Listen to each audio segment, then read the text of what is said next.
ભોજન મળતું હોય તો ત્યાં મહારાજ પહાડ ખોદવા પણ તૈયાર છે. શું ખોદવા તૈયાર છે? પહાડ, ડુંગરો. હા, ડુંગરો ડુંગરો ડુંગરો.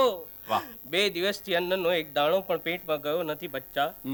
જો ભરપેટ ભોજન કરાવીશ તો આ મહારાજ 2 કલાક વધુ કસરત કરશે. નહીં મહારાજ, નહીં. કસરત તો હંમેશા ભૂખા પેટે કરીએ તો જ એની અસર થાય.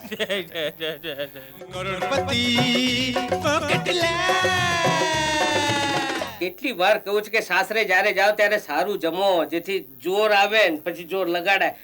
જોરથી જોરથી. ધીમે ધીમે, એટલું જોર નહીં.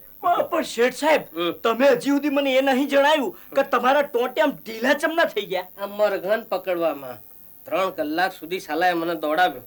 દોડાવીને મારો ડૂચો કાઢી નાખ્યો. મને હંફાવી નાખ્યો. પછી તો એને સરસ મજાનું જમવાનું અને 10 રૂપિયા રોકડા અને મરઘો ઇનામમાં.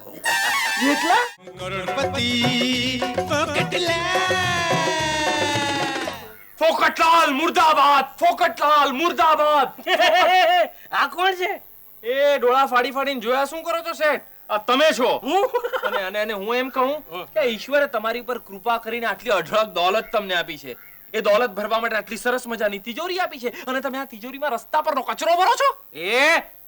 મારી તિજોરીમાં કચરો ભરવું કે કારેલા, એમાં તારા બાપનું શું જાય? અરે હું આ બંગલાનો ચોકીદાર છું, પછી મારે ચોકી છે નહીં કરવાની? કાલે ઉઠીને લૂંટારા તમારી તિજોરી તોડવા આવે તો મારે આ કારેલા માટે મારું લોહી રેડવાનું? તને કેવી રીતે ખબર પડી કે મારી તિજોરીમાં શું છે?